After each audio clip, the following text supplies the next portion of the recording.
বড়ইয়া কৃষ্ণপুর আল ইসলাহ যুব সমাজের উদ্যোগে তৃতীয় বার্ষিক তাফসীরুল কোরআনের মাহফিল। এই গ্রামের নামই তো বড়ইয়া কৃষ্ণপুর না?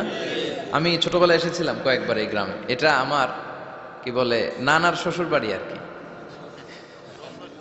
আমার নানির বাবার বাড়ি। তো আমি ছোটবেলায় এসেছিলাম, নৌকা দিয়ে আসতাম আমরা। এখানে একটা গোখরার বিল আছে বোধহয়, কি নাম? গোরগার জলা, গোরগার বিল। তো এখানে কি গোখরা সব পাওয়া যেত নাকি আগে? বিলটা অনেক বড় ছিল, এখানকার মাছ এসে আমরা খেতাম। সুন্দর একটা এলাকা ছিল। তো এখনো কি আছে জলাটা? বর্ষাকালে পানি হয়? আচ্ছা, পত্রিকা তো একবার একটা রিপোর্ট হয়েছিল গোখরার জলা নিয়ে। এটা বাংলাদেশের ওয়ান অফ দ্য বিগেস্ট জলা, অনেক বড় একটা জলা, অনেক পানি হয় বর্ষাকালে। এলাকার লোকেরা খুব ধর্মপরায়ণ, ধর্মপ্রাণ। যারা এই প্রোগ্রামের অ্যারেঞ্জ করেছে আমি তাদেরকে আন্তরিক শুকরিয়া জানাই। যারা আপনারা অনেক দূর দূরান্ত থেকে, একজন তো এসে বললেন যে আমি চট্টগ্রাম থেকে এসেছি, কেউ বললো যে আমি পুরান ঢাকা থেকে এসেছি, অনেকে অনেক জায়গা থেকে এসেছেন। আলহামদুলিল্লাহ, এটা একটা ভালো সাইন। এটা it's a very good and positive sign যে কোরআনের কথা যেখানে হয় এখানে মানুষ জড়ো হয়। বানের পানির মতো ঢল নামে মানুষের। আগে যাত্রাপালা হইতো, গানের কনসার্টও এখন কমতে শুরু করছে, ঠিক কিনা? ওই জায়গাটা দখল করে নিছে কোরআনের তাফসীর। এটাই প্রমাণ করে আগামীর বাংলাদেশ ইসলামের বাংলাদেশ। চিল্লায় বলেন ঠিক কিনা? ইসলামের বিজয়কে কেউ ঠেকায় রাখতে পারবে না। ইসলামের বিজয় অবশ্যম্ভাবী। গোটা বিশ্বব্যাপী ইসলামের গণজোয়ার। এই বাণীটা একটা বিপ্লবী বাণী, লা ইলাহা মুহাম্মাদুর। ঝিনুকের ভেতর লুকিয়ে থাকে যেমন মতি, ঝিনুকের ভেতর লুকিয়ে থাকে যেমন মতি, কালমা শাহাদাতে আছে আল্লাহর জ্যোতি, কালমা শাহাদাতে আছে আল্লাহর জ্যোতি। সুবহানাল্লাহ পড়ে। এটার মধ্যে একটা লাইট আছে, লাইট স্পার্ক করে, এটা জ্যোতি, এটা আল্লাহর নূর। এটা যারা অন্তরে একবার প্রবেশ করতে পারে সে সত্য ছাড়া চোখে আর কিছু দেখে না।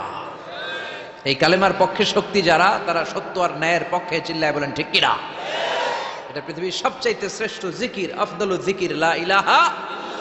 আবার বিশ্বনবী বললেন মান ক্বালা লা ইলাহা ইল্লাল্লাহ সিদকান মিন কলবিহি দাখালাল জান্নাহ। অন্তর থেকে একনিষ্ঠতার সাথে একবার যে লা ইলাহা পড়বে ওই লোকটা জান্নাতে প্রবেশ করবে। তার অপকর্মের কারণে, তার পাপের কারণে হয়তো সে পানিশমেন্ট পাবে জাহান্নামে, কিন্তু ফাইনালি সব শেষে সে জান্নাতে ঢুকবে, ঠিক কিনা? সহিহ ইবনে হিব্বান আর মুস্তাদরাকে হাকামের এক বর্ণনা, মুসা আলাইহিস সালাম আল্লাহকে প্রশ্ন করলেন, ইয়া আল্লাহ আল্লিমনি কালিমাতান আযকুরু বিহা ওয়া আদউ বিহা। আল্লাহ, আপনি আমারে একটা কালিমা শিখান, একটা জিকির শিখান, যে জিকিরটা দিয়ে শুধু আমি আপনার জিকির করব। এই জিকির কেউ জানবে না, শুধু জানবো আমি আর আপনি। সুবহানাল্লাহ পড়েন। আল্লাহ বললেন ইয়া মুসা ইকরা লা ইলাহা ইল্লাল্লাহ। মুসা তুমি পড়ো লা ইলাহা। মুসা আলাইহিস সালাম বললেন আল্লাহ বলছি এমন জিকির যেটা আমি আর আপনি ছাড়া কেউ জানবে না। লা ইলাহা এটা তো জাতীয় জিকির, এটা তো ইন্টারন্যাশনাল জিকির, এটা তো সবাই জানে। আমি তো চেয়েছিলাম এক্সক্লুসিভ একটা। আল্লাহ বললেন মুসা লা ইলাহা ইল্লাল্লাহর চেয়ে শ্রেষ্ঠ জিকির আমার কাছে নাই। আমি আল্লাহর দেয়া সর্বশ্রেষ্ঠ জিকির হচ্ছে লা ইলাহা। লাউ তাদাউ লা ইলাহা ইল্লাল্লাহ ফি কাফা ওয়াস সামাওয়াতু ওয়াল আরদু ফি কাফা। ও মুসা, সাত আকাশ সাত জমিন যদি দাঁড়িপাল্লার এক পাল্লায় রেখে দাও আর লা ইলাহা আরেক পাল্লায় রেখে দাও, লা রাজাহাত কাফাতু লা ইলাহা ইল্লাল্লাহ, মুহূর্তেই লা ইলাহার পাল্লাটা ভারী হয়ে যাবে। এটা একটা বিপ্লবী বাণী, এটা ভিক্ষা করার বাণী নয়। জুমার নামাজের পরে একটা টাকা দিয়া যান, আমি গরিব ইনসান, আছে না নাই? আখিরাতে সওয়াব পাইবেন পাহাড়ও সমান। আর জিকির ধরে লা ইলাহা ইল্লাল্লাহ। অনেকে মনে করে এটা ভিক্ষা করার জিকির, কপাল পোড়া। আমরা ভিক্ষার সাথে এটাকে জুড়ে দিয়েছি। এটা একটা বিপ্লবী বাণী। এই বাণীর অর্থ, এটার ইম্পর্টেন্স, এটার সিগনিফিকেন্স আর তাৎপর্য যে বুঝে সে আল্লাহ ছাড়া কারো সামনে মাথা নত করতে পারে না। চিল্লায় এখন ঠিক কিনা? তাফসীর ফি জিলালিল কোরআনের রচয়িতা সাইয়্যিদ কুতুব শাহিদ, নাম শুনছেন? গোটা বিশ্বব্যাপী তার নাম আর ডাক। তিনি ফি জিলালিল কোরআন লেখে গোটা বিশ্বের যুবকদের অন্তর কাঁপিয়ে দিয়েছিলেন। এই সমাজে তিনি জাহালাত দেখে এই জাহালাতের বিরুদ্ধে কলম ধরেছেন আর যুগশ্রেষ্ঠ তাফসীর রচনা করেছেন, তাফসীর ফি জিলালিল কোরআন। এটার অনেক ভাষায় ট্রান্সলেশন হয়েছে, বাংলায়ও পাওয়া যায়। খুব সম্ভব আল কোরআন একাডেমি লন্ডন এটা ট্রান্সলেট করেছে। তো উনি এই কালিমার পক্ষে থাকার কারণে, ইসলামী আন্দোলনের কারণে তৎকালীন প্রেসিডেন্ট জামাল আব্দুল নাসের ওনাকে ফাঁসি দেওয়ার আদেশ দিয়েছে, ফাঁসির কাস্টে ঝুলিয়ে মৃত্যুদণ্ডের অর্ডার করেছে। তো জেল কোডের নিয়ম অনুযায়ী যাদেরকে ফাঁসি দেওয়া হবে, হ্যাঙ্গিং করা হবে, হ্যাঙ্গিং করার ঘন্টাখানিক আগে ওই কারা কর্তৃপক্ষ থেকে নিয়োগ দেয়া জেলখানার ইমাম সাহেব এসে তাদেরকে লা ইলাহা পড়ায়। কি পড়ায়? লা ইলাহা ইল্লাল্লাহ পড়ায়। তো সৈয়দ কুতুব শাহিদ উনিও যখন ওনাকে ফাঁসির কাস্টে ঝুলানো হবে, ওই মুহূর্তে জেল কোডের নিয়ম অনুযায়ী ইমাম সাহেব এসে সৈয়দ কুতুব সাহিবকে বলতে আরম্ভ করলো যে আমি আপনাকে কালিমা পড়াতে এসেছি, আপনি পড়েন লা ইলাহা ইল্লাল্লাহ। সৈয়দ কুতুব শাহিদ বললেন, আমারে কালিমা শিখাতে এসো না, আমি কালিমা খুব ভালো জানি। যেই কালিমা পড়ার, যে কালিমা তুমি ফাঁসির আসামিদেরকে পড়ানোর কারণে মান্থলি বেতন পাও, ওই কালিমার ব্যাখ্যা করার কারণে আমাকে ফাঁসির কাস্টে ঝোলা লাগছে। তুমি কালিমা পড়াও, তুমি বেতন নাও, আর আমি কালিমার ব্যাখ্যা করার কারণে আমার ফাঁসি হয়, তার মানে তোর কালিমা আর আমার কালিমা এক কালিমা না। কালিমার মধ্যে পার্থক্য আছে না নাই? ইমানের মধ্যে পার্থক্য আছে না নাই? কালেমায় কালেমায় পার্থক্য আছে। ওই কারা কর্তৃপক্ষের নিয়োগ করা ইমাম সাহেবের লা ইলাহা ইল্লাল্লাহ আর তাফসীর ফি জিলালিল কোরআনের রচয়িতা সৈয়দ কুতুব শাহিদের লা ইলাহা এক কালিমা নয়, এক লা ইলাহা নয়। চিল্লায় কোন ঠিক কিনা? পার্থক্য আছে, আলাদা। এজন্য আসল লা ইলাহার অনুসারী হতে হবে। লা ইলাহার ধারক এবং বাহকরা হচ্ছে সত্য এবং ন্যায়ের পক্ষে। যত বিপদ আসে, যত আপদ আসে, যত ঝুঁকি আসে, পাহাড় সম ঝুঁকিকে ডিঙ্গিয়ে তারা লা ইলাহার কালেমার পতাকাকে উড়িয়ে দেয়। চিল্লায় বলেন ঠিক কিনা? এজন্য ইমানে ইমানে পার্থক্য আছে। আমরা যেন আসল ইমানদার হতে পারি, আল্লাহ তৌফিক দাও। আরো জোরে পড়েন আমিন। আমরা সব সময় যেন আল্লাহর জিকির দিয়ে হৃদয়টাকে সিক্ত রাখতে পারি, তুমি তৌফিক দাও। বিশ্বনবী বলেছেন, লা ইয়াজালু লিসানুকা রাতবান মিন যিকরিল্লাহ, তোমার জিহ্বাটা যেন আল্লাহর জিকিরে সব সময় ভিজা থাকে। কি থাকে? সব সময় যেন পড়ি সুবহানাল্লাহ, আলহামদুলিল্লাহ, লা ইলাহা ইল্লাল্লাহ। সব সময় যেন আমরা পড়ি আল্লাহু আকবার। বিশ্বনবী বললেন, আহাব্বুল কালাম ইলাল্লাহি আরবাহ। খেয়াল রাখবেন, আল্লাহর কাছে সবচেয়ে প্রিয় কথা চারটা। কয়টা? আহাব্বুল কালামি ইলাল্লাহি আরবাহ। আল্লাহর কাছে সবচাইতে প্রিয় কালাম হচ্ছে চারটা। লা ইয়াদুররুকা বিআইয়িহিন্না বাদাআতা।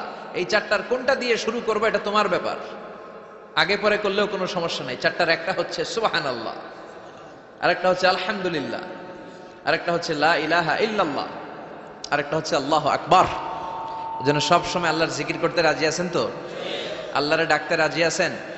ফাযকুরুনি ওয়াশকুরুলি।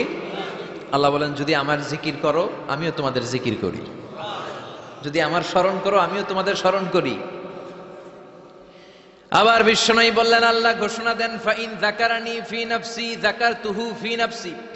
আমার বান্দা যদি একা একা আমার জিকির করে আমিও আমার বান্দাকে একা একা স্মরণ করি। ওয়া ইন যাকারানি ফি মালাইন যাকারতুহু ফি মালাইন খায়রিম মিনহু। আর মহা সম্মেলনে যদি বান্দা আমারে স্মরণ করে আমি এর চাইতেও শ্রেষ্ঠ মহা সম্মেলন ফেরেশতাদেরকে নিয়ে আমার বান্দাকে স্মরণ করি। ওয়া ইন তাকাররাবা ইলাইয়া শিবরান তাকাররাবতু ইলাইহি দিরাআন।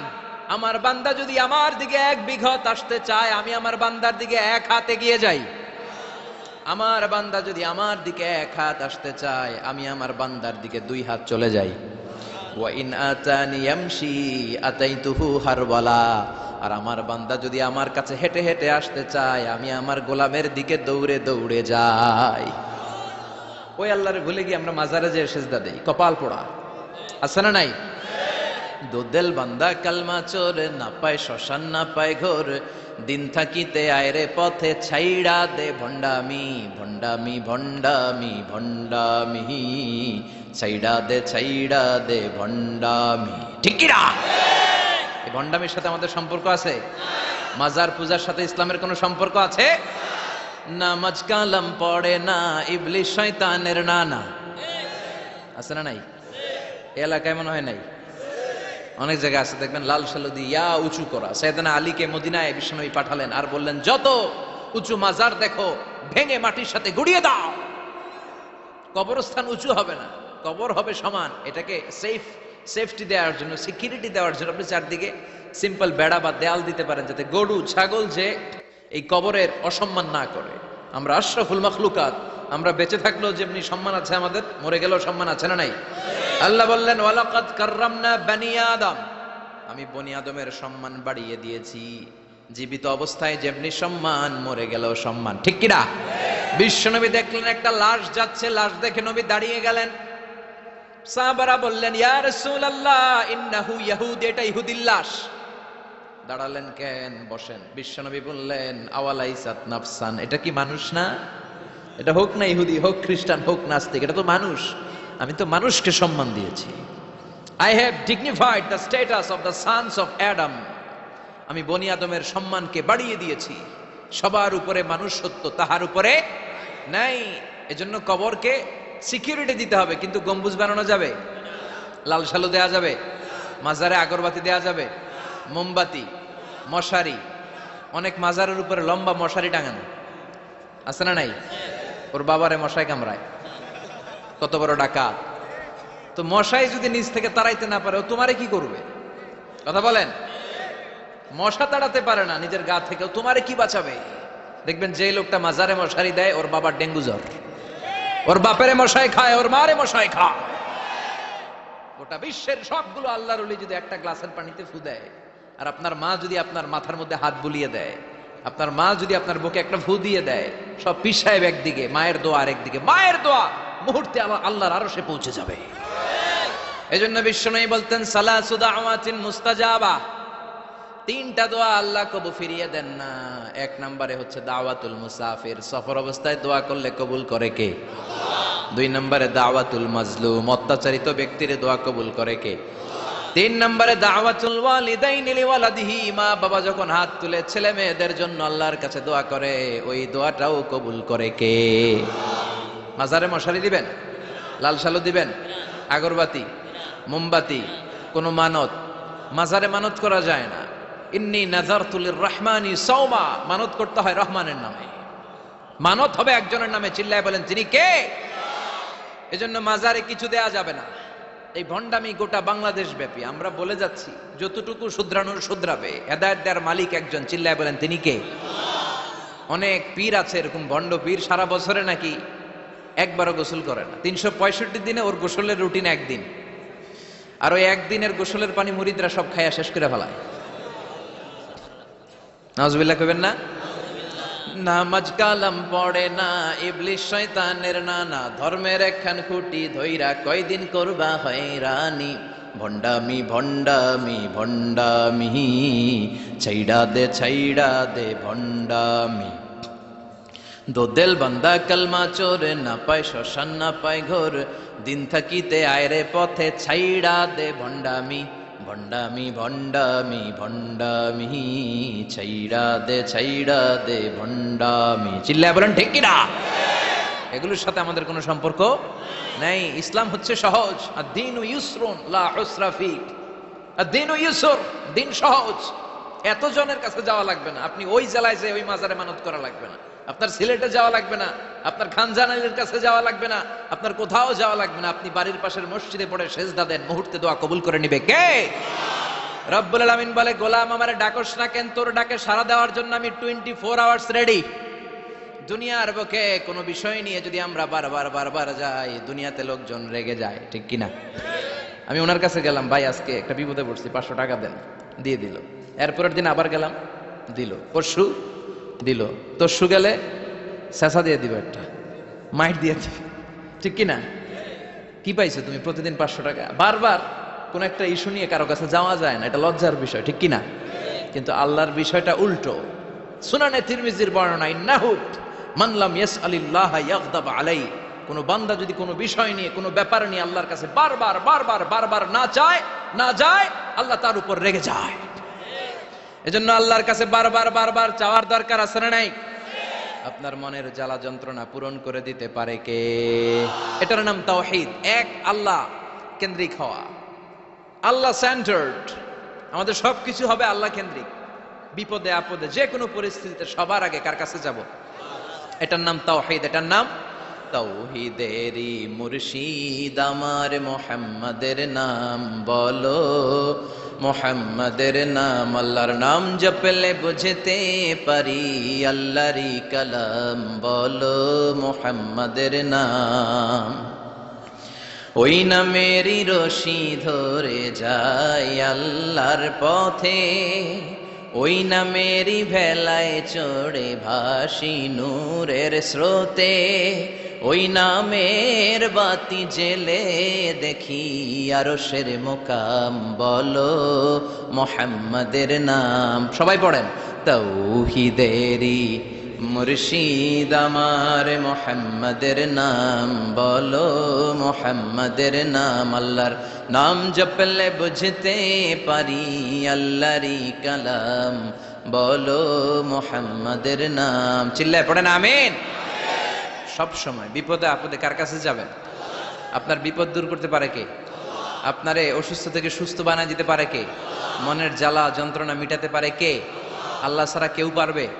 কোন মুফাসসিরে কোরআন আপনারে বাঁচাতে পারবে? কোন আল্লাহর ওলি বাঁচাতে পারবে? এমনকি আল্লাহর কোন পয়গাম্বার কোন নবী আপনার কিচ্ছু করতে পারে? করতে পারে একজন, তিনি কে? আমরা যেন সব সময় সে আল্লাহর জিকির করি। আল্লাহ তুমি তৌফিক দাও। আরো জোরে পড়েন আমিন। আসেন আমরা আল্লাহর নামে তিনটা তাকবীর পড়ে আমাদের জড়তা, ভীরুতা, লাজুকতা, কাপুরুষতাকে ঝেড়ে ফেলে দিয়ে আমরা ইমানের তেজদীপ্ত বয়ান শুরু করে দেই। আমরা আল্লাহর নামের তিনটা তাকবীর পড়বো। প্রথম তাকবীর পড়বো যারা বিবাহিত আছি তারা, দ্বিতীয় পর্যায়ে পড়বো অবিবাহিতরা, তৃতীয় পর্যায়ে সবাই মিলে। রাজি আছেন তো? বিবাহিত কারা কারা আসছেন হাত দেখান আমারে। মাশাআল্লাহ, আসছে অনেক, হাত নামান। অবিবাহিত কারা কারা আসছে দেখি। যারা চালাক আছে দুই হাত করে তুলতেছে, দুই হাত করে তুলছে এরা, এক হাত করে তুলো। মা এর সব অবিবাহিত, এই দুষ্টগুলা সব একসাথে থাকে। আল্লাহ এদেরকে ইসলামের জন্য তুমি কবুল করো। আমিও যুবকদের ভালোবাসি বেশি, যুবকরাও আমারে ভালোবাসে বেশি। আল্লাহ এই ভালোবাসাগুলো যেন কোরআনের জন্য হয়, ইসলামের জন্য হয়। আল্লাহ এই যুবকদেরকে সাইয়েদনা হামজার মতো কবুল করো, ওমরে ফারুকের মতো ইসলামের সৈনিক হিসেবে কবুল করে নাও। হাত নামান।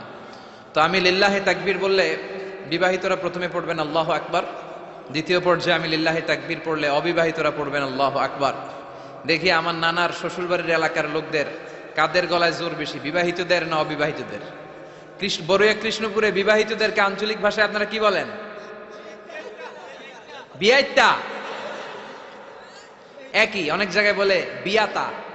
তারপর নোয়াখালীতে না কোন জায়গায় শুনলাম বিতি, বিতি আর আবিতি। এখানে বিয়াইতা আর আবিয়াইতা। তো শুরুতে বিবাহিতরা তাকবীর পড়বেন। শুরুতে বিবাহিতরা রেডি হয়ে যান। আপনারা রেডি? আপনারা প্রথমে তাকবীর পড়েন, লিল্লাহে তাকবীর। মাশাআল্লাহ। এবার অবিবাহিতদের পালা।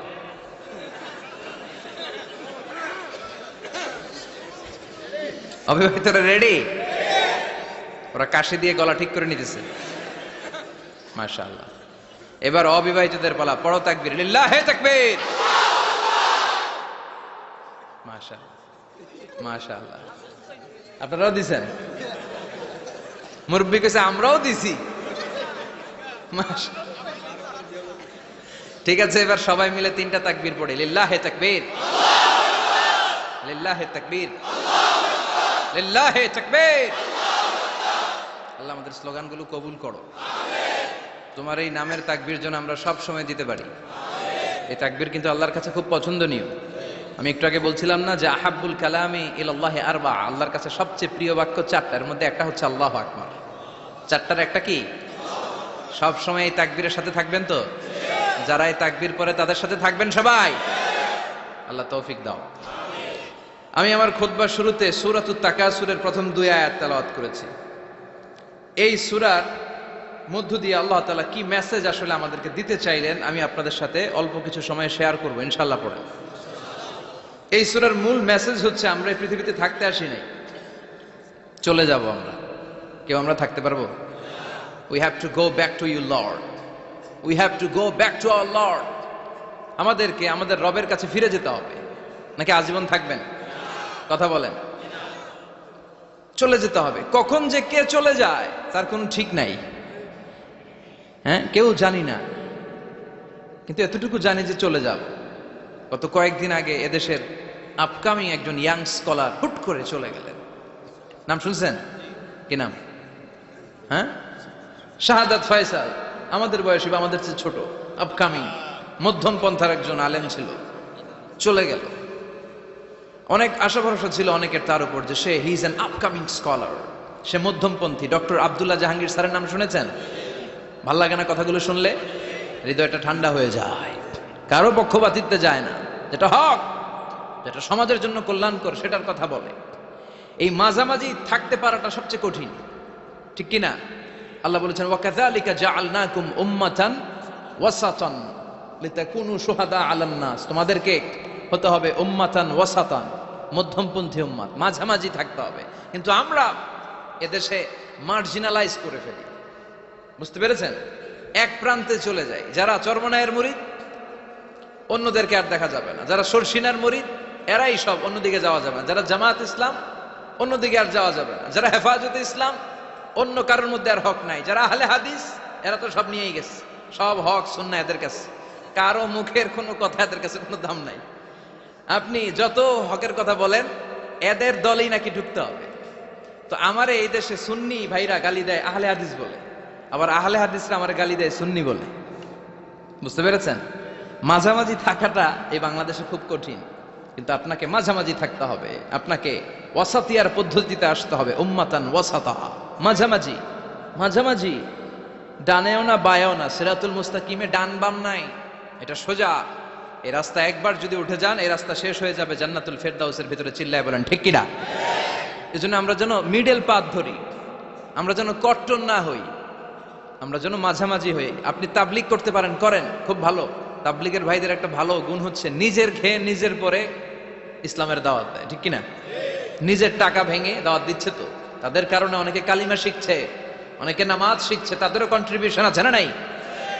তো যারা তাবলিগ করেন আপনি মনে করবেন না যে সব হক সব সত্য, শুধু আপনি হকের ডিলার এটা মনে করবেন না। সব সত্য হক এটা আপনার বাবার দাদার সম্পত্তি এটা মনে করবেন না। সব দলের মধ্যে হক থাকতে পারে, বরং সব দলের ভালো ভালো জিনিসগুলো নিয়ে নিজেকে সাজানো দরকার। কথা বলেন? জামাত ইসলামের মতো, হেফাজতে ইসলামের মতো আন্দোলনের স্পিরিট থাকতে হবে। চিল্লা এখন ঠিক কিনা? আমার সুন্নি ভাইদের মতো নবীর প্রেম অন্তরে থাকতে হবে। চিল্লা এখন ঠিক কিনা? তাবলিগের ভাইদের মতো হৃদয়ে ইখলাস থাকতে হবে।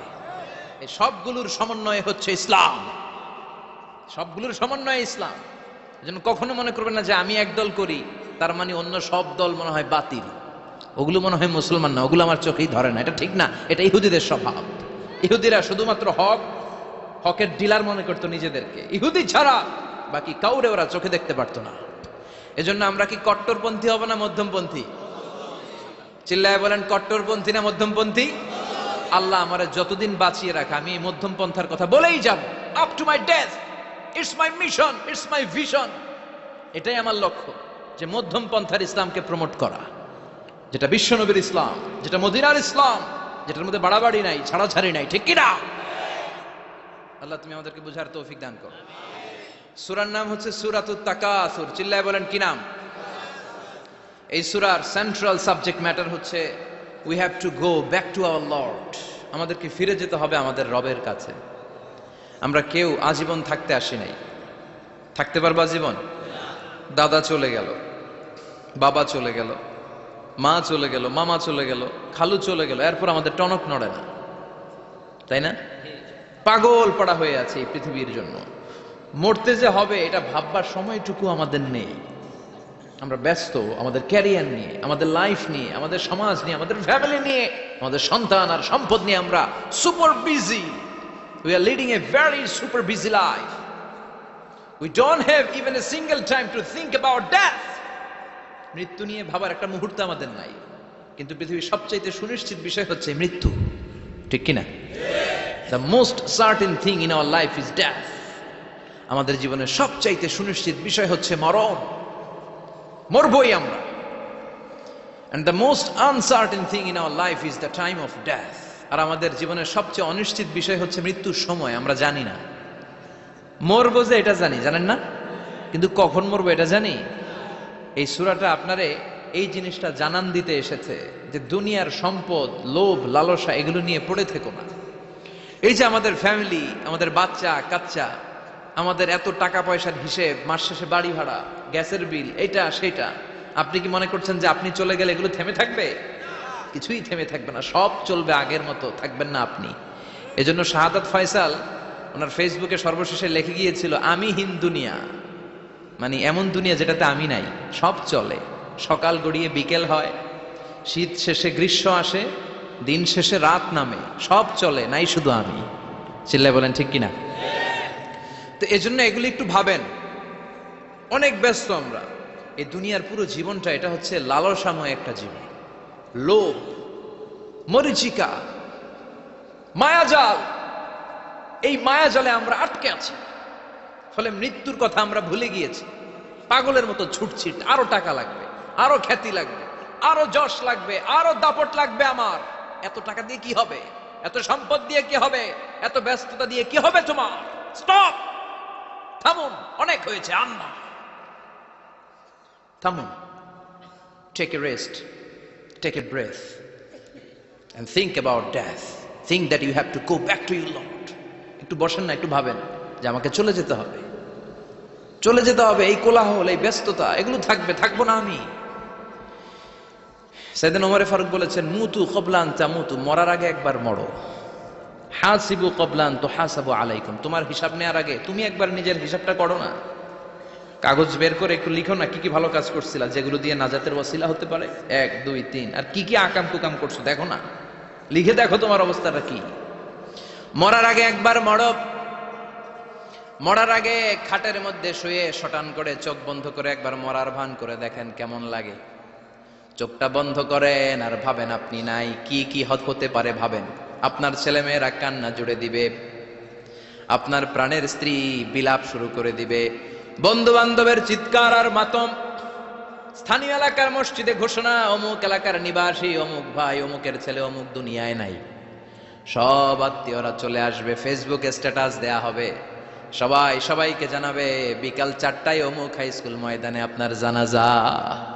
ছুটে আসবে, সবাই ছুটে আসবে আপনাকে শেষ বিদায় দিতে, গুড বাই জানানোর জন্য, আল ওয়াদা, বিদায় জানাতে আসবে সবাই। 4 তাকবীর দিয়ে আপনার জানাজা হবে, অশ্রুসিক্ত জানাজায় আপনার বিদায় হবে। কাঠের খাটিয়ার মধ্যে করে কাঁধে তুলে আপনারে কবরে নেওয়া হবে, আগে থেকে খুঁড়ে রাখা কবরটার মধ্যে আপনারে বিছিয়ে দেয়া হবে, বাঁশের কচি দিয়ে তার উপরে মাটির চাপা দিয়ে সব চলে যাবে। ভাবেন না একবার চোখ বন্ধ করে, this is the circle of life, this is the nature of life. এটা সবার হবে, আমার হবে, আপনার হবে। এত মায়া, এত ভালোবাসা কই যাবে? কেউ থাকবে না, সবাই আপনার অন্ধকার কবরে রেখে দিয়ে চলে আসবে। উপরে বাঁশের কঞ্চি, তার উপরে মাটির চাপা, অন্ধকার আর অন্ধকার। এই অন্ধকার যেন শেষ হতে চায় না, শুধুই অন্ধকার, ঠিক কিনা? এজন্য আমাদের চলে যেতে হবে। দাদা গেল, চাচা গেল, মামা গেল, আমাদেরকেও যেতে হবে, জোরে কোন ঠিক কিনা? একদিন মাটির ভেতরে হবে ঘর রে মন আমার, কেন বাঁধো দালান ঘর, প্রাণ পাখি উড়ে যাবে পিঞ্জর ছেড়ে, ধরা ধামে সবই রবে তুমি যাবে চলে, বন্ধু বান্ধব যত, মাতা পিতা দ্বারা সুত, সবই হবে তোমার পরে মন আমার, কেন বাঁধো দালান ঘর, একদিন মাটির ভেতরে হবে ঘর রে মন আমার, কেন বাঁধো দালান ঘর, ঠিক কিনা? সব পরে থাকবে, চলে যেতে হবে আমাদেরকে। এজন্য আখিরাতের কথা যেন আমাদের স্মরণ হয়। বিশ্বনবী বলতেন, নাহাইতুকুমান জিয়ারাতিল কবুর, আমি তোমাদেরকে কবর জিয়ারত করতে আগে নিষেধ করতাম, কিন্তু এখন নিষেধাজ্ঞা প্রত্যাহার করে নিলাম। এখন সব সময় তোমরা কবরের সামনে যাবা আর জিয়ারত করবা। কবরস্থানে জানতো বড়ুয়া কৃষ্ণপুরের এই গ্রামের কবরস্থান আছে কোন দিকে? পূর্ব দিকে আছে, গোখরার জলের ওদিকে। যান আপনারা, একটু যাবেন, একটু গেলে আখিরাতের কথাটা স্মরণ হবে। ওখানে ছোট শিশুরা শুয়ে আছে, কিশোর যুবকরা আছে, আপনার মতো তাগড়া যুবক, মুরব্বীরা আছে। এরা এই এলাকায় থাকতো, এরা আকাশ থেকে নেমে আসে না, এই এলাকার সন্তান, আজ নাই। একটা সার্টেন পিরিয়ড শেষে আপনিও থাকবেন না। This is the nature of life, this is the circle of life. ছোট্ট শিশু হয়ে এসেছিলেন, শৈশব, কৈশোর, যৌবন, প্রৌঢ়ত্ব, আগে ছিলেন সিঙ্গেল, বিয়ে করে হয়ে গেলেন ডবল, এরপরে আল্লাহ আপনাকে একটা মেয়ে দিল, এরপরে মেয়েকে বিয়ে দিয়ে শ্বশুর হলেন, এরপরে ওই মেয়ের ঘরে সন্তান হতে নানা হলেন। আর কতদিন? অনেক দিন হলো তো, অনেক লম্বা সময় পেয়েছেন আপনি। Think about death. এবার যাওয়ার কথা ভাবেন, আখিরাতের সামানের কথা ভাবেন, ফিরে যেতে হবে। কি শক্তিশালী যুবক, বার্ধক্য চলে আসলে লাঠি ছাড়া চলতে পারে না। কুচকুচে কালো দাড়ি সাদা হয়ে যায়, দাড়ির শুভ্রতা, বয়সের ভার, রং ধরা যৌবন জং ধরে শেষ, ঠিক কিনা? This is the circle of life. যুবক ভাইয়েরা, এটাই জীবন, চলে যেতে হবে, কেউ থাকতে পারবে না, ঠিক কিনা? এটা রিমাইন্ডার আল্লাহ এই সূরার ভেতরে দিয়েছেন যে তোমাদেরকে ফিরে যেতে হবে, এই লোভ লালসা ছেড়ে দাও। রব্বুল আলামিন বলেন, আলহাকুমুত তাকাসুর হাত্তা যুরতুমুল মাকাবির। ও গোলাম, দুনিয়ার সম্পদ, লোভ লালসা তোদেরকে পাগল বানিয়ে দিয়েছে। এই লোভ পাগলামি কোনোদিন তোদের থামবে না যতদিন না তোরা কবরে ঢুকবি, ঠিক কিনা? কার কথা? আল্লাহ বললেন, দুনিয়ার সম্পদ আর লোভ আর মোহে তোমরা গাফেল হয়ে গিয়েছো।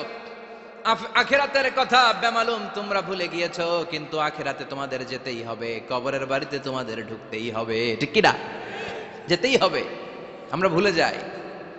আলহাকুমুত তাকাসুর, অতিরিক্ত পাওয়ার লোভ, বেশি বেশি খাওয়ার লোভ, বেশি বেশি জমানোর লোভ মানুষকে গাফেল বানিয়ে দিয়েছে। এটা মানুষের স্বভাব, আরো চাই আরো চাই, এই স্বভাবটা আছে না নাই? দেখবেন ছোট বাচ্চারা মসজিদের দোয়া অনুষ্ঠান শেষে জিলাপি দেয় না? বড়ুয়া কৃষ্ণপুর কি দেয়? আগে বাতাসা দিত না, এখন কি দেয়? জিলাপি দেয়, মিষ্টি দেয়। তো মসজিদের 2-3 গেট থেকে যদি দেয়, ছোট বাচ্চারা দেখবেন এদিক দিয়ে কয়েকটা নেয়, নিয়ে আবার ওই গেটে লাইন ধরে। ওর হাত হলো ছোট হাত, ওর হাত ভর্তি জিলাপি, আর নেওয়ার জায়গা নেই, এরপর আরেক জায়গায় লাইন ধরছে, আরো লাগবে, আরো লাগবে, এই আরো আরো আরো চাই। এই স্বভাবটাই মানুষকে কুড়ে কুড়ে শেষ করে দিয়েছে। এত লাগবে কেন তোমার? চাহিদার কোনো শেষ নাই। Unlimited demand of human being. যার আছে বেশি তার চাই বেশি। যার সাইকেল আছে তার হুন্ডা চাই, হুন্ডা আছে তো প্রাইভেট কার চাই, প্রাইভেট কার আছে তো প্লেন চাই, প্লেন আছে তো হেলিকপ্টার চাই, হেলিকপ্টার আছে তো ওইটা চাই, ওইটা আছে তো সেটা চাই, ঠিক কিনা? এলাকার মেম্বার যে হয়েছে চেয়ারম্যান হতে চায়, আছে না নাই? চেয়ারম্যান সাহেব এমপি হতে চায়, আছে না নাই? এমপি সাহেব মন্ত্রী হতে চায়, আছে না নাই? মন্ত্রী সাহেব প্রধানমন্ত্রী হতে চায়, আছে না নাই? কিন্তু এই দেশে সুযোগ নাই। কথা কন, এই দেশের প্রধানমন্ত্রী সিলেক্টেড। 2-3 জনের বাইরে কেউ প্রধানমন্ত্রী হইতে পারবি না, ঠিক কিনা? আমার এই জীবনে তো আমি 2-3 জনেরই দেখলাম। বেগম খালেদা জিয়া, মাননীয় প্রধানমন্ত্রী শেখ হাসিনার ছোট্টবেলা দেখেছি এরশাদকে, আমরা তখন ছোট। তো মানুষের চাহিদার কোনো শেষ নাই, যার আছে বেশি তার চাই বেশি। এজন্য বিষ্ণু বলেছেন, উনজুরু ইলা মান হুয়া আসফালা মিন, তোমার চেয়ে যে খারাপ আছে ওর দিকে তাকাও। ওয়ালা তানজুর মান হুয়া আ'লা মিন, তোমার চেয়ে যে ভালো আছে ওর দিকে তাকায়ও না, তোমার চেয়ে যে খারাপ অবস্থানে আছে ওর দিকে তাকাও। অনেকে নিজের অবস্থান নিয়ে সুখী না, এরকম আছে না নাই? আল্লাহ আমার এটা দিল না রে, ওইটা দিল না রে, পাইলাম না রে, কিচ্ছু হয় না, কি করব জীবনে, হতাশ। আসলে আছে কিন্তু অনেক, কিন্তু শুকরিয়া নাই, ডাকাত, ঠিক কিনা? নিজের অবস্থান নিয়ে সুখী না, কিন্তু অনেক লোক আছে তারা আপনার অবস্থানে পৌঁছতে চায়। তাদের দিকে তাকিয়ে দেখেন, আপনি যে অবস্থানে আছেন এই অবস্থানে পৌঁছাটা অনেকের কাছে স্বপ্ন। তারা প্রতিনিয়ত সংগ্রাম আর স্ট্রাগল করে যাচ্ছে আপনার অবস্থানে পৌঁছতে, আর আপনি এটা নিয়ে সন্তুষ্ট না। শেখ সাদির নাম শুনেছেন? বালাগাল উলা কাশাফাত দুজা, এই কবিতাটার রচয়িতা, ইরানের বিখ্যাত এক কবি। উনি একবার আর্থিক সমস্যার মধ্যে দিয়ে সময় কাটাচ্ছেন, টাকা নাই, পয়সা নাই, পায়ে দেওয়ার মতো জুতা নাই। উনি খুব দুঃখ পেলেন, হায় রে, আমি ইরানের এত বড় কবি, আমার পায়ে দেওয়ার মতো জুতা নাই। দুঃখ ভরা মন নিয়ে রাস্তায় হাঁটতে বেরোলেন। হাঁটতে হাঁটতে হঠাৎ দেখলেন একটা লোক শুয়ে শুয়ে কাঁদছে, ওই লোকটার 2টা পাই নাই, পাই নাই। উনি সেজদায় পড়ে গেলেন, আল্লাহর কাছে ক্ষমা চাইলেন, আল্লাহ অনেক দিয়েছ, শুকর আলহামদুলিল্লাহ। এজন্য যেই পরিস্থিতিতেই থাকি না কেন আমরা কি পড়বো?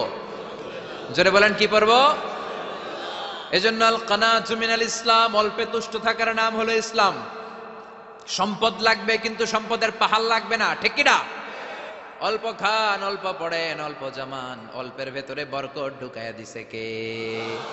দেখবেন যাদের সম্পদ অল্প তারা সুখী বেশি। জরিপে এটা দেখা গিয়েছে, অনেক সার্ভেতে এটা এসেছে, যারা সম্পদশালী এরা দুঃখী বেশি, এদের দুঃখ বেশি, টেনশন বেশি। খুব স্বাভাবিক, টাকা যার বেশি রোগ তার বেশি, টাকা যার বেশি টেনশন তার বেশি, টাকা যার বেশি ঘরে শান্তি তার কম। আছে না নাই? ঘরের ভেতরে অশান্তি, ছেলে কথা শোনে না, ছেলে টানে গাঞ্জা, মেয়ে করে পরকিয়া। আছে না নাই? স্ত্রী কথা শুনে না, ভালোবাসা নাই, ঘরটা জাহান্নামের টুকরা। রোগ বালাই, এক একটা হসপিটাল বিল পরিশোধ করতে মাসে 5 লাখ 10 লাখ। আছে না নাই? কিছু খেতে পারে না, ডাক্তার একেবারে ডায়েট মেনু বেঁধে দিয়েছে। ডায়েট, ভেরি ডায়েট মেনু, এটা এটা এটা এটা কিছুই খাবেন না, শুধু গরু খাবেন না, খাসি খাবেন না, চিংড়ি খাবেন না, খালি ঘাস খাবেন। ইচ্ছে মতো ঘাস খাবেন, মানে ঘাস জাতীয় যত আইটেম আছে সব খাবেন। শাক খাবেন, সবজি খাবেন, সালাদ খাবেন। গরু, চিংড়ি, মুরগি, গোশত, ইলিশ কিছু খেতে পারে না। তাহলে রোগ বেশি, খাওয়ার মজা নাই, ঘরে সাংসারিক শান্তি নাই, খালি ব্যারাম আর ব্যারাম, ঠিক কিনা? কিন্তু সম্পদের পাহাড় ঘটেছে। আর অল্প যারা খায়, অল্প পড়ে, রিক্সাওয়ালা, কুলিওয়ালা, অল্প বেতনের চাকরি, কিন্তু হক হালালি মেনে চলে, দেখবেন শান্তি আছে অনেক। হ্যাঁ, বাসা ভাড়া দেয়, ফ্যামিলি চালায়, বাচ্চাদের স্কুল বিল, এরপরও মাস শেষে 1-2 হাজার টাকা হাতে থেকে যায়। আর ওর প্রতি মাসে 10 কোটি টাকা ইনকাম, তারপরও ব্যাংকের ঋণ আছে না নাই? সুখ কারে বলে? কিভাবে আপনি সুখকে ডিফাইন করবেন? সুখ তো টাকায় কিনা যায় না, শান্তি টাকা দিয়ে হয় না, শান্তি দেওয়ার মালিক কে? শান্তি আছে অল্প খেয়ে শুকর করার মধ্যে, শান্তি আছে আলহামদুলিল্লাহর মধ্যে। চিল্লায় বলেন ঠিক কিনা? এজন্য অল্প খাবো, অল্প পড়বো, অল্প জামাবো, অল্পের ভেতরে বরকত দিয়েছে কে? দেখেন ধনী ভাইরা খেতে পারে না, কিন্তু রিক্সাওয়ালার কি সমস্যা হয়? রিক্সাওয়ালারা সব খেতে পারে। কুলিওয়ালা, দিনমজুর, এরা একেবারে স্লিম সুঠাম দেহি, মেদহীন পেট, পেটে কোনো মেদ নাই, ভুড়ি নাই। আর কুটিপতিদের মেদ আছে না নাই? এত বড় বড় পেট, ঠিক কিনা? আমাদেরও পেট আছে, তবে হালাল পেট, এটা হারাম টাকা দিয়ে এই ভুড়ি বানাই নাই আমরা। চিল্লায় বলেন ঠিক কিনা? রিক্সাওয়ালা, কুলিওয়ালা নিজেও নামাজ পড়ে, বউও নামাজ পড়ে, বাচ্চাটাও নামাজ পড়ে, রিক্সা চালায় আর জিকির করে লা ইলাহা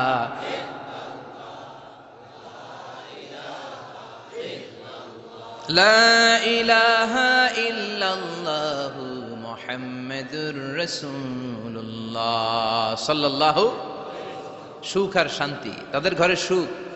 ধনী কুটিপতি, ভিআইপি, সিআইপিস, এদের রাতে ঘুম নাই। 1 ঘন্টা ঘুমানোর জন্য 4টা ট্যাবলেট খাওয়া লাগে, এরকম আছে না নাই? কিন্তু ঘুমের জন্য যে ট্যাবলেট খাওয়া লাগে রিক্সাওয়ালা এটা জানেই না। ওর যেখানে রাইত ওইখানেই, ওর মাথা বিছনায় লাগতে দেরি, ওর ঘুম আসতে দেরি হয়, ওর ঘুমে নাকের ডাকের আওয়াজে ট্রাকের ইঞ্জিনও ফেল। সুবহানাল্লাহ পড়েন। এজন্য অনেক বেশি সম্পদের পাহাড় করা লাগবে, এই চিন্তা যেন আমাদের মাথায় না আসে। চিল্লায় বলেন ঠিক কিনা?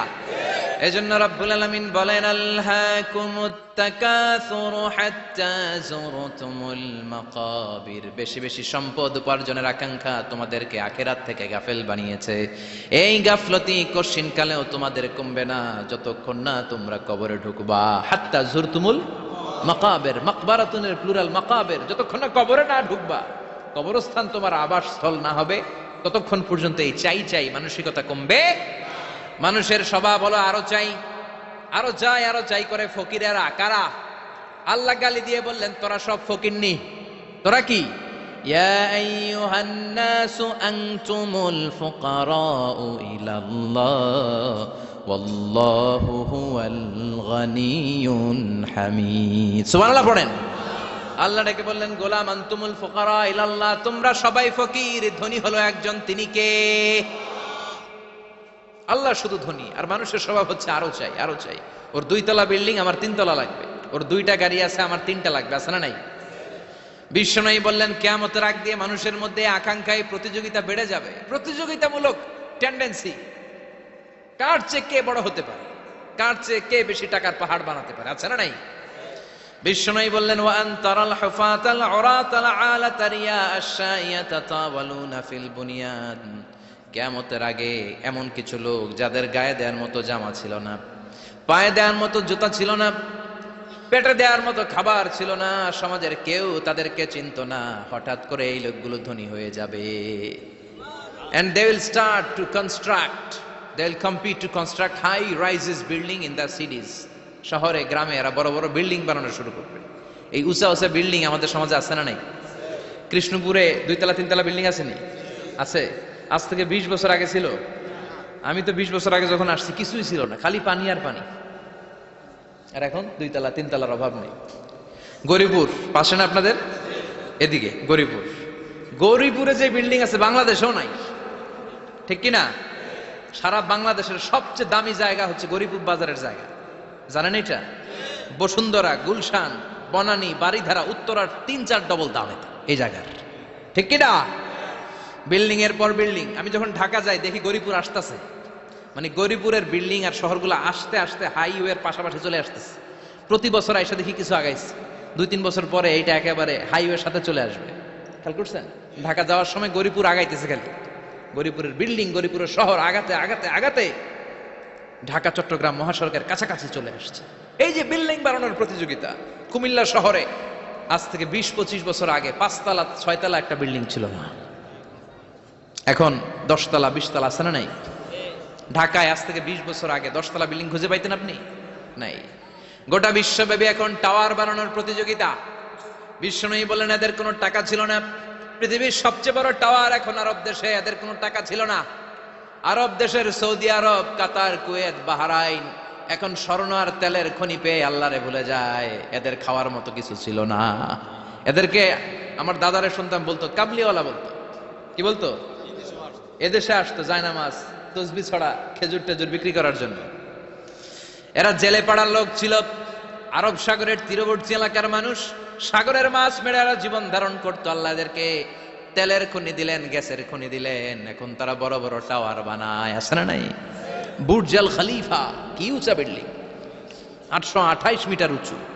জেদ্দা আছে 1000 মিটার উঁচু কিংডম টাওয়ার। তাইওয়ানে আছে তাইপেডাং টাওয়ার 101 তলা। মালয়েশিয়া আছে পেট্রোনাস টুইন টাওয়ার 88 তলা। চায়নাতে আছে সাংহাই টাওয়ার, একটার পর একটা টাওয়ার। প্রতি বছর অ্যানাউন্স করতেছে যে ওদেরটা আছে আমাদেরটা বড় বানাও। কাতার কয় ওরা বানাইলে আমরা পারবো না কেন, আমরা বানাবো আরো বড়, আছে না নাই? শাগালাত কুমুত তাকাসুর, যে আরো লাগবে, আরো বড় হতে হবে, এই টেন্ডেন্সি মানুষকে আখিরাত থেকে একেবারে গাফেল বানিয়ে দিয়েছে। চিল্লায় বলেন ঠিক কিনা? টাকার পাহাড় বানাতে চায়, দরকার থাকলেও চায়, না দরকার থাকলেও চায়। বর্তমান পৃথিবীর সবচেয়ে ধনী লোকটার নাম জানেন? কি নাম? হ্যাঁ, বিল গেটস। ওর যে কত টাকা ও নিজেও জানে না। ওর পকেট থেকে যদি $100 একটা বান্ডিল পড়ে যায়, এটা তুলতে ওর যত সময় লাগবে, ও না তুলে যদি হেঁটে যে আইডিয়া নিয়ে হাঁটতেছিল ওইটা নিয়ে হাঁটে, ওদিকে আরো বেশি ইনকাম হয়ে যাবে। এত টাকা তার, এটা তোলার সময় তো তার নাই। ওয়ারেন বাফেট নাম শুনছেন? হাজার হাজার কোটি ডলারের মালিক। Prince Walid bin Talal, Saudi ধনকুবের নাম শুনেছেন? ওর একটা বিমান আছে, প্রাইভেট জেট প্লেন। এই বিমানটার 70% মেড অফ গোল্ড। বিমানের 70% স্বর্ণ দিয়ে বানানো। গত কয়েক বছর আগে আমি ব্রুনাই গিয়েছিলাম। ব্রুনাইয়ের সুলতানের নাম হাসান আল বালখিয়া। উনি একটা প্যালেস আরবিতে বলে কাসার, মানে হচ্ছে রাজপ্রাসাদ। পৃথিবীর সবচাইতে বড় রাজপ্রাসাদ ব্রুনাইতে বান্দার সেরি বেগাওয়ানে অবস্থিত। আমি গিয়েছি ওখানে। প্রায় 1800 থেকে 2000 কক্ষ আছে ওই প্যালেসে, রাজপ্রাসাদে। ওই রাজপ্রাসাদের টয়লেটের কমোড গুলো মেড অফ গোল্ড, স্বর্ণ দিয়ে বানানো। নাউজুবিল্লাহ পড়বেন না? এই হাসান আল বালকিয়া নিজে বিমান চালায়। ওর সংগ্রহে 500টা রোলস রয়েস লাক্সারিয়াস কার আছে। 500 রোলস রয়েস। গুগল ইউটিউব যারা করেন সার্চ দিয়ে দেখবেন ওর কি পরিমাণে গাড়ি। রোলস রয়েস গাড়ি হচ্ছে one of the luxurious car in the world. কার ব্র্যান্ডের মধ্যে যত দামি কার ব্র্যান্ড আছে এর মধ্যে রোলস রয়েস একটা, যেগুলোর দাম কমসে কম এদেশের টাকায় 8 কোটি থেকে 10 কোটি টাকা। আচ্ছা বলেন, এই গাড়িগুলো যারা হাই প্রোফাইলের ভিআইপিস, তারা ফ্যামিলির সবাইকেও যদি একটা করে গাড়ি দেয়, একজনের কয়টা গাড়ি দরকার? 5টা, 10টা, 20টা। ধরলাম যে 20টা গাড়ি লাগবে ওনার। 500 গাড়ি দিয়ে উনি কি করবে? তার সংগ্রহে 500টা রোলস রয়েস। স্বর্ণেরও গাড়ি আছে তার, স্বর্ণের পালঙ্ক আছে, আমি দেখে এসেছি। পোরশে, ফারারে, লাম্বরগিনি, এই টাইপের যে ব্র্যান্ডগুলো আছে, অভাব নাই। তার মানে আছে, যার বেশি চায় তত বেশি। চিৎকার করে বলেন ঠিক কিনা? এজন্য আল্লাহ বললেন আল্লাকুমুত তাকাসুরু হাত্তা যুরতুমুল মাকাবির। দুনিয়ার লোভ তোমাদেরকে আখিরাত থেকে গাফেল বানিয়ে দিয়েছে। দুনিয়ার লোভ লালসার মধ্যে পড়ে আখিরাতকে বেমালুম তোমরা ভুলে গিয়েছো। এই গাফলতি কোনোদিন কমবে না যতদিন না তোমরা কবরে ঢুকো, ঠিক কি না? সম্পদ উপার্জনে ইসলাম বাধা দেয় না, কিন্তু সম্পদ হৃদয়ে স্থান দেয়া যাবে না। সম্পদ উপার্জন করতে হবে, খরচ করে ফেলতে হবে। বেশি সম্পদশালী হতে হলে আল্লাহর সন্তুষ্টির জন্য যাকাত দিতে হবে। কে দিতে হবে? দে জাকাত তোরা দে রে জাকাত, তোর দিল খুলবে পরে আগে খুলো খাত। দে জাকাত তোরা দে রে জাকাত, ঠিক কিনা? দিল পরে খুলবে, আগে হাত খোলেন। হাত খুললে দেখবেন দিলটারে খুলে দিয়েছে কে? সাইয়েদনা মুসা আলাইহিস সালামের জামানায় ওনার চাচাতো ভাই ছিল মিশরের সবচাইতে বড় ধনী, যাকাত দেয় নাই। তার কি করুণ পরিণতি হয়েছে কোরআনে আছে না নাই? এত সম্পদ ছিল, তার সম্পদগুলো সে সিন্ধুকে আটকে রাখতো। আর এই সিন্ধুকের চাবিগুলো আলগানোর জন্য, কাঁধে নেওয়ার জন্য 10 জন লোক লাগতো। সিন্ধুক কাঁধে নেওয়ার জন্য, সিন্ধুকের চাবির গোছা কাঁধে নেওয়ার জন্য কয়জন? তাহলে কি পরিমাণ সম্পদ ছিল? সাইয়েদনা মুসা বললেন, সম্পদের মালিক তুই হস নাই, আল্লাহ বানাইছে। কারণ বলে ইন্নামা উতিতুহু আলা ইলমিন ইনদি, আল্লাহ আমারে সম্পদ দেয় নাই, আমি আমার মেধা খাটিয়ে সম্পদ বানিয়েছি। যাকাত আমি দিব না। মুসা বললেন তাহলে আযাবে পড়বি, কারণ কই পারলে আযাব আন, পারলে আযাব আন। আল্লাহ বললেন ফাখাসাফনা বিহি ওয়া বিদারহিল আরদ, ও মুসা নিরাপদ দূরত্বে চলে যাও, এখনই ভয়ঙ্কর ভূমিকম্প হবে, আযাব দেব। কারণ সহ কারণের সব সম্পদ আমি জমিনের ভেতরে ঢুকায়া দেব। আমি নিজে কারণের বাড়ি দেখে এসেছি। মিশরের রাজধানী কায়রো থেকে প্রায় 150 কিলো দূর একটা জেলা আছে, ফায়ুম জেলা। ওইখানে কারুনকে আল্লাহ তার সব সম্পত্তি সব মাটিতে দাবিয়ে দিয়েছেন। দাবাতে দাবাতে হাঁটু পর্যন্ত যখন কারুন জমিনে দেবে যায়, ভাবছে উঠে যাবে। কোমর পর্যন্ত যখন মাটির মধ্যে দেবে যায়, ভাবছে উঠতে পারবে। গলা পর্যন্ত যখন দেবে যায়, হাত তুলা কয় আমি ঈমান আনলাম। ও মুসা, সব সম্পদ তোর আর তোর আল্লাহর, লইয়া যা, খালি আমারে বাঁচা, আমারে। সব গাদ্দারদের একই পরিণতি। ফেরাউনরেও যখন আল্লাহ লোহিত সাগরে পানি খাওয়াতে খাওয়াতে পেটটা এত বড়, হাত তুলা কয় আনামিনাল মুসলিমিন, আমি মুসলমান, আমি ভালো মানুষ। আল্লাহর কোরআন সাক্ষী, সে বলেছে আনামিনাল বনি ইসরাইলরা যে আল্লাহরে মানে আমিও তারে মানি, আমিও আল্লাহর দলের একনিষ্ঠ কর্মী। আর পানি খাইতে পারি না, আল্লাহ বাঁচাও। আল্লাহ কয় আরো খা। শেষ, ফেরাউন শেষ, নমরুদ শেষ, কারুন শেষ। পুরো সম্পদ সহ আল্লাহ কারুনকে জামিনের ভেতরে দাবিয়ে দিলেন। এজন্য সম্পদ যাদের বেশি, যাকাত দেওয়ার দরকার আছে না নাই? দারিদ্রতা বিমোচনের জন্য যাকাত দিবেন। যাকাতের শাড়ি লুঙ্গি এইভাবে না, অনেকে কিন্তু দেয় জাকাতের শাড়ি, জাকাতের লুঙ্গি, জাকাতের গামছা, এরকম ডাকাইত আছে না নাই? বাংলাদেশে এমনও হয়েছে জাকাতের শাড়ি দিবে বলে সে পত্রিকায় নিউজ করেছে, আর ওই শাড়ি আনার জন্য শাড়ি দিবে 5,000, মানুষ এসেছে 5 লক্ষ। পদপৃষ্ঠ হয়ে 11 জন নারী এক জায়গায় মারা গিয়েছে। কিয়ামতের দিন আল্লাহ বিচারের কাঠগড়ায় এই বিজনেস ম্যাগনেটকে দাঁড়িয়ে সেদিন জিজ্ঞাসা করবে যে কেন তুই এদেরকে কষ্ট দিয়েছিলি? চিল্লা এখন ঠিক কিনা? এদের মৃত্যুর দায়ভার এই শিল্পপতি এড়াতে পারবে না। যাকাতের শাড়ি, যাকাতের লুঙ্গি বিতরণের জন্য আল্লাহ তোমারে ধনী বানায় নাই। ধনীদের দায়িত্ব হলো গরিবের হাতে সম্পদ পৌঁছে দেয়া। ওয়া ফি আমওয়ালিহিম হাক্কুন লিসাইলি ওয়াল মাহরুম। গরিব আমার কাছ থেকে সম্পদ আর যাকাত নিয়ে সে আমার প্রতি করুণা করেছে। আমি যাকাত দেই বলে আমি কোনো দয়া দেখাই নাই। কথা বুঝতে পেরেছেন? আইডিয়াটা ক্লিয়ার করে নেন। যাকাত দেয়া আমার জন্য কি? কথা বলেন, ফরজ। আর যে যাকাত নেয় তার জন্য যাকাত খাওয়া কি ফরজ? আমি গরিব মানুষ, আমি যাকাত খাবো না, না খাইয়া থাকুন, রোজা রাখুন। কথা কন। আমার যে যাকাত নেওয়া লাগবে আমার কোনো কথা নেই, কিন্তু আমি যে ধনী আমার দিতেই হবে, এটা ফরজ। তার মানে আমি দিয়ে আমি দয়া করি নাই, ও নিয়ে আমারে বাঁচাইয়া দয়া করে গেছে। চিৎকার করে বলো ঠিক কিনা? ইসলাম বলে রাস্তার এক পাশে 5 তলা আর এক পাশে গাছতলা, এটার নাম ইসলাম না। খেটে খাওয়া মানুষ, সুবিধা বঞ্চিত মানুষদের দ্বারে যে তুমি যাকাতের টাকা পৌঁছে দাও। যাকাতকে ফরজ করা হয়েছে দারিদ্রতা বিমোচনের জন্য। আপনি শাড়ি লুঙ্গি দিলে কি হবে? ওরে শাড়ি দিচ্ছেন দুপুরে, রাত্রেবেলা ও আরেক জায়গায় লাইন ধরে আছে, বিরিয়ানির প্যাকেট দিতেছে ওইখানে। কথা কোন? সারাটা বছর ও যাকাতের টাকা নেবে, ওর কিচ্ছু হবে না। বরং এমন কিছু তাকে করে দিতে হবে যেটা দিয়ে সে ফ্যামিলি লিড করতে পারে। একটা সিএনজি কিনে দেন, ওই ফ্যামিলিতে কোনো যুবক থাকলে সিএনজি চালায়া অটো চালায়া ফ্যামিলিটারে চালাবে। একটা টঙের দোকান করে দেন, চায়ের দোকান, চা বিক্রি করে ফ্যামিলিটারে চালাবে। অস্ট্রেলিয়ান একটা গাই কিনে দেন, গরুর দুধ বিক্রি করে তার ফ্যামিলি চলবে। কিংবা মাছের একটা খামার করে দেন, মুরগির খামার করে দেন, ঠিক কিনা? ওমরে ফারুক বলতেন এমন ভাবে জাকাত দাও যাতে করে যাকে জাকাত দিয়েছে জীবনে কোনোদিন সেজন্য আর কারো কাছে যে হাত পেতে জাকাতের জন্য দাঁড়িয়ে না থাকে। এই বিধানটা কার? এজন্য আল্লাহ বললেন আলহাকুমুত তাকাসুরু হাত্তা যুরতুমুল মাকাবির। দুনিয়ার লোভ লালসা তোমাদের কমবে না যতদিন না তোমরা কবরে ঢুকো। কার কথা? চিল্লায় বলেন কার? এজন্য দুনিয়ার প্রতি যে আমাদের লোভ, এটা কি বাড়াইতে হবে না কমাইতে হবে? এই দুনিয়ার জীবন এটা ক্ষণিকের। অমাল হায়াতুদ দুনিয়া ইল্লা মাতাউল গুরুর। এটা ভোগের সামগ্রী, আজ আছে কাল না, এটা হাতের ময়লা। দুনিয়ার এই জীবনের দৃষ্টান্ত হচ্ছে 4টা স্বর্ণের টুকরা আর 3টা লাশের মতো। স্বর্ণের টুকরা 4টা, চিৎকার করে বলেন তো কয়টা? লাশ 3টা, জোরে বলেন কয়টা? অনেক অনেক আগের যুগের 3জন যুবক জীবিকার তাগিদে তারা বের হয়েছে কর্মসংস্থান করে খাবে। পথিমধ্যে তারা গুপ্তধন পেয়েছে, স্বর্ণের বার পেয়েছে, তো বড় বড় 4টা পেয়ে তারা মহা খুশি। আমাদের আর কাজ করা লাগবে না, এগুলো বেচে আজীবন খাবো, সুখে থাকবো।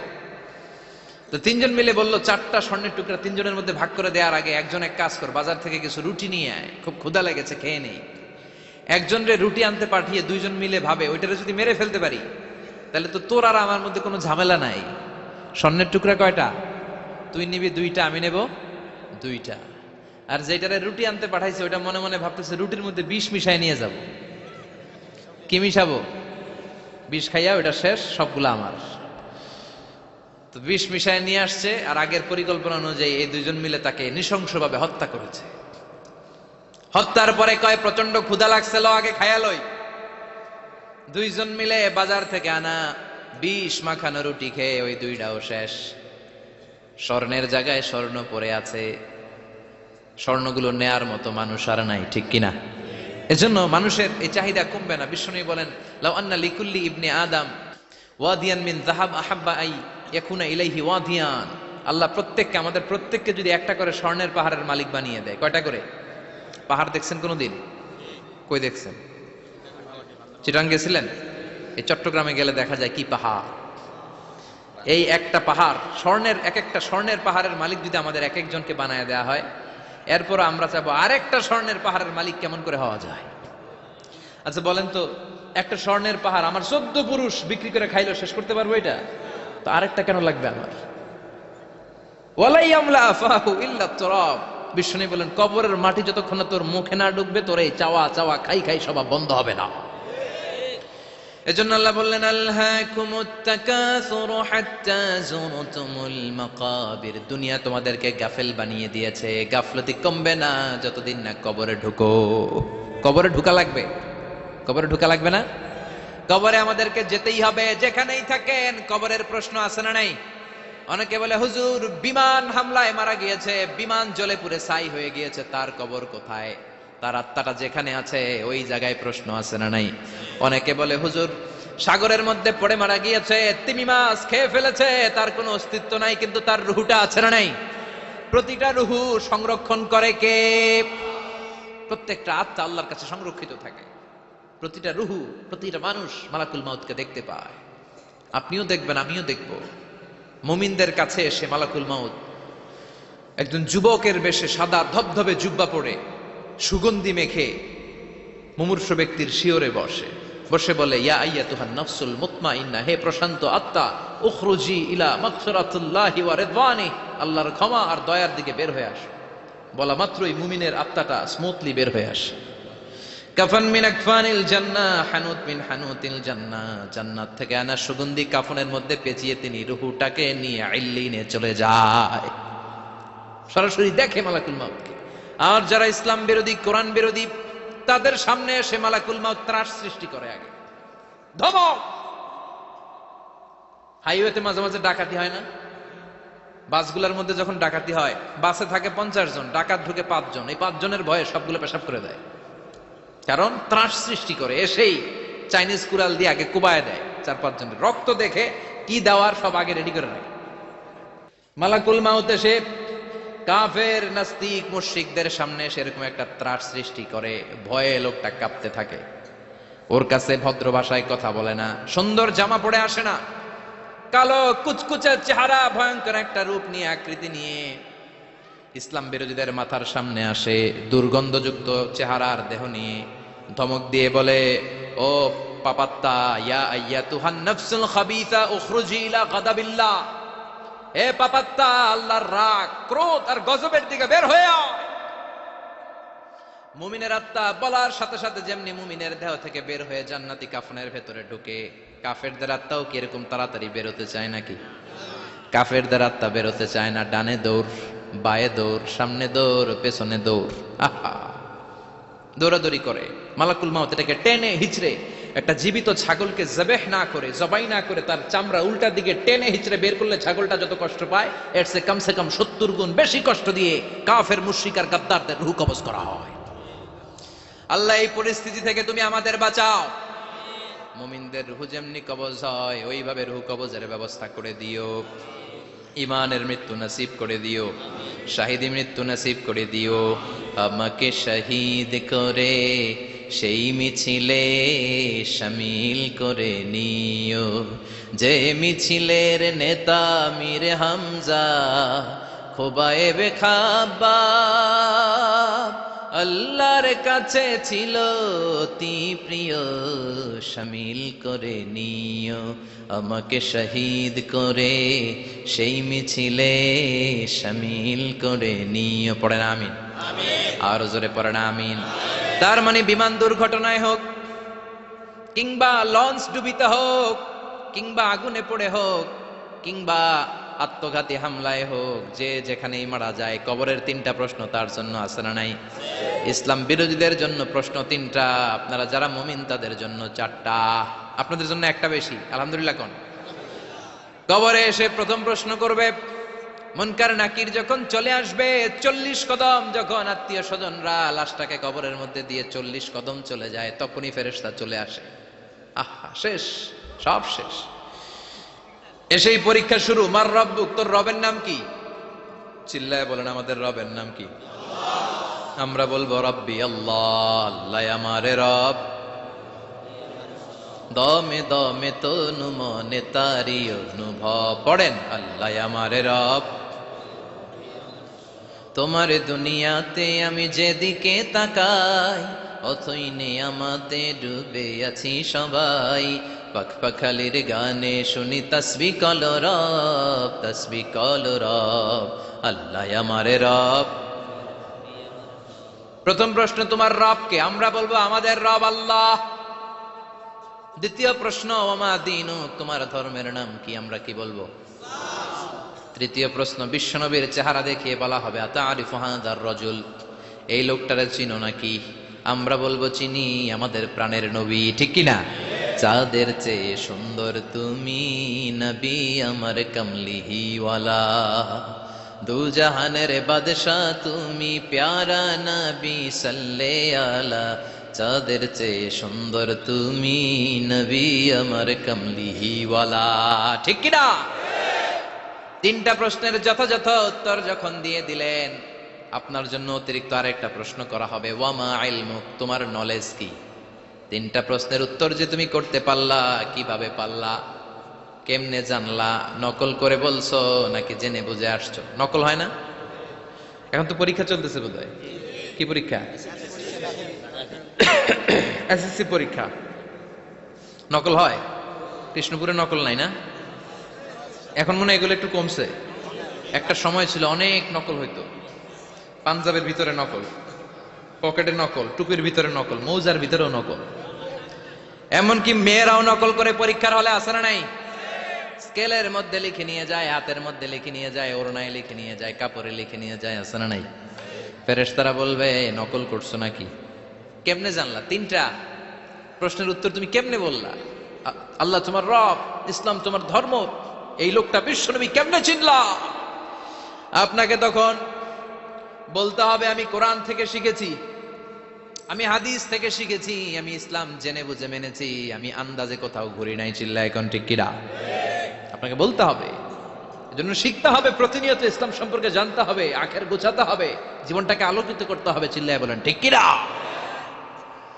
চারটা প্রশ্নই যখন হয়ে গেল, ফেরেশতারা বলবে আহলান ওয়া সাহলান ওয়া মারহাবান বিক, খোশামদেদ, কংগ্রাচুলেশন, খোশামদেদ, কংগ্রাচুলেশন, সব প্রশ্নের উত্তর তুমি পেরেছো। ফায়ুফসাহু লাহু কবরুহু ৭০ যিরান, আপনার কবরটারে ৭০ হাত লম্বা করে দেয়া হবে। ওয়ায়ুফতাহু লাহু বাবুন ইলাল জান্নাহ, আপনার কবর থেকে জান্নাতের দিকে দরজা খুলে দেয়া হবে। ওয়ায়ুলবাসু মিন লিবাসি আহলিল জান্নাহ, জান্নাতের 2টা রেশমি কাপড়ের পোশাক এনে আপনারে পরিয়ে দেয়া হবে। আর বলা হবে নাম কানাউ মিলা আরুস, ঘুমাও, sleep, you should get some sleep now, তোমাকে লম্বা সময় পাড়ে দিতে হবে, ঘুমাও। কানাউ মিলা আরুস, যেমনি বর বাসর রাতে আরামসে ঘুম দেয়, বাসর রাতে যেমনি বর কনেকে নিয়ে মধুর ঘুম দেয়, তুমিও ঘুমাও, কেউ তোমার ঘুম ভাঙবে না। মালাক ইসরাফিলের, কিয়ামতের জন্য ইসরাফিলের সিংহায় যে ফুৎকার আছে, ওই ফুৎকার ছাড়া কোনো কিছুই তোমার ঘুম ভাঙাতে পারবে না। আলহামদুলিল্লাহ পড়েন। আল্লাহ আমরাও যেন 4টা প্রশ্নের উত্তর দিয়ে লম্বা একটা ঘুম দিতে পারি, পড়েন আমিন। ওয়াম্মাল কাফির ওয়া আহলুশ শিমাল, আর ইসলাম বিরোধী যারা, তাদের সামনে আসবে মালাকান আসওয়াদান আজরাকান, কৃষ্ণ বর্ণের দেহ, নীলাভ বর্ণের 2টা চোখ, গায়ের রং কালো, চোখের রং নীল। দেখতে কেমন লাগে? আলিফ লাইলার ভূতের মতো, কথা কন। গায়ের রং কালো, চোখের রং নীল। ফেরেশতা 2টা আসবে, এসে ত্রাস সৃষ্টি করবে, এসে বলবে বল তোর রবের নাম কি? মার রব্বুক। ইসলাম বিরোধী মুশরিক কাফের নাস্তিক এরা বলবে আমি জানি না আমার রবকে, আমি জানি না, আমি তো আজীবন শুধু চেয়ার করেছি, মদ খেয়েছি, আমি ধর্ষণে সেঞ্চুরি করেছি দুনিয়ার বুকে, আমি টেন্ডারবাজি করেছি, চাঁদাবাজি করেছি, আমি মাস্তানি করেছি, আমার দাপটে এলাকার ইসলাম প্রিয়রা বাসায় ঘুমাতে পারে না। আমি ছিলাম টেন্ডারবাজ, আমি ছিলাম গডফাদার, সন্ত্রাসীদের লিডার, আমি ছিলাম ডন 1 2 3 সব, আমি ছিলাম ডনের ডন, আমি ছিলাম মাস্তান রংবাজ, রব টপ কি আমি তো জানি না। লাদ্রি লাদ্রি, আমার জিজ্ঞেস করো না। আবার প্রশ্ন করা হবে ওয়ামা দীনুক, তোর ধর্মের নাম কি? বলবে লা আদরি, আমার কোনো ধর্ম নাই, আমার কোনো ধর্ম নাই, আমি শুধু মৌজ মাস্তিতে ছিলাম, আমি আনন্দ ফুর্তি করেছি, ইসলাম নিয়ে আমার মাথা ব্যথা ছিল না, আজীবন ইসলামরে আমি বাস দিয়েছি। চিল্লায় বলেন ঠিক কিনা? ইসলাম বিরোধীদের সাথে ছিল আমার চলাফেরা, আমার সব সাঙ্গ পাঙ্গ ছিল গুন্ডা বদমাশ ইসলাম বিরোধী। রব কি, ইসলাম কি, এগুলো আমি জানি না, আমার এগুলো জিজ্ঞেস করো কেন? ধর্ম কি আমি জানি না, আমি কিচ্ছু মনে করতে পারছি না। 3 নাম্বার প্রশ্ন করা হবে আচ্ছা আরিফু হাদার রাজুল, দেখো তো এই লোকটারে চিনো কিনা? কয় না চিনি না, তবে মনে হয় এই লোকটারে দুনিয়ার বুকে আমি গালি দিতাম, এই লোকটার বিরোধিতা করতাম, ব্লগের মধ্যে এই লোকটার ব্যাপারে কুৎসা রটনা করতাম, এই লোকটার কার্টুন বানিয়ে আমি হিংসা ছড়িয়ে দিতাম, এই লোকটার ব্যাপারে আমি এলাকার মধ্যে অপপ্রচার চালাতাম। ফেরেশতারা বলবে তাই? এই ছিল তোর ডিউটি? দাঁড়া, এখনই আমাদের খেলা শুরু, এখনই শুরু। ফায়ুতরাকু বিমাতারিকা মিন হাদিদ, লোহার একটা হাতুড়ি দিয়ে মাথা থেকে পা পর্যন্ত পিটানো হবে, পিটিয়ে ওর গোশতর হাড্ডিগুলোকে থেতলে ফেলা হবে। ওয়ায়ুকালু লিল আরদি ইলতাইমি, কবরের 2 পাশের মাটিরে বলা হবে এবার 2 দিক থেকে তোরা চাপ দে, চাপ দেয়া হবে, ধাক্কা ধাক্কি করেও সে সুবিধা করতে পারবে না, মাটি আস্তে আস্তে আস্তে আস্তে দেহের 2 দিকে লেগে এমন জোরে 2টা চাপ দিবে, ফাতাখতালিফা আতলাউহু, তার ডান পাশের পাজরের হাড্ডি বাম দিকে ঢুকে যাবে, বাম দিকের হাড্ডি ডানে চলে যাবে। বিশ্বনবী বললেন এই হাতুড়ি দিয়ে পিটানোর শাস্তি, কবরের চাপ দেওয়ার শাস্তি চলতেই থাকবে হাত্তাল কিয়ামা, কিয়ামত পর্যন্ত। আল্লাহ এই কবরের শাস্তি থেকে আমাদের বাঁচাও, আমরা এই আযাব পেতে চাই না, আমরা যেন ঠিকভাবে কবরের 4টা প্রশ্নের উত্তর করে দিয়ে লম্বা ঘুম দিতে পারি। আল্লাহ তুমি তৌফিক দাও। এজন্য আল্লাহ বললেন গোলাম দুনিয়া নিয়ে পাগল হয়ে থেকো না, এই দুনিয়ার জীবন আসল জীবন নয়, আসল জীবন হলো কবরের জীবন। জোরে বলেন ঠিক কিনা? এই জন্য মাঝে মাঝে কবরে যাবেন, কবরস্থানে দাঁড়িয়ে চিন্তা করবেন এই জায়গায় আমারও আসতে হবে, দিন যাবে, রাত আসবে, বৃষ্টি হবে, শীত আসবে, কেউ আমার দেখতে আসবে না, একা থাকতে হবে, একা, বড় একা, অন্ধকার, বড়ই অন্ধকার। ওই কবরের জীবনের সামান গোছানোর দরকার আছে না নাই? ওই কবরে সুখে শান্তিতে থাকতে চাইলে নামাজ পড়ার দরকার আছে না নাই? কোরআন পড়ার দরকার আছে না নাই? ছেলে মেয়েগুলোরে মানুষের মতো মানুষ করার দরকার আছে না নাই? আজকে যিনি উপস্থাপক চমৎকার কথা বললো, আমরা যেন মাদককে না বলি, আমরা যেন ফেন্সিডিলকে না বলি, আমরা যেন ইসলামের পক্ষে থাকি, আমরা ইসলামের কোন বিপক্ষে শক্তির সাথে যেন হাত না মিলাই, সব সময় যেন আমরা কোরআনের পক্ষে থাকি, ইসলামের পক্ষে থাকি। 5 ওয়াক্ত সালাত গুলো যেন জামাতের সাথে আদায় করি, আব্বা আম্মার যেন খেদমত করি।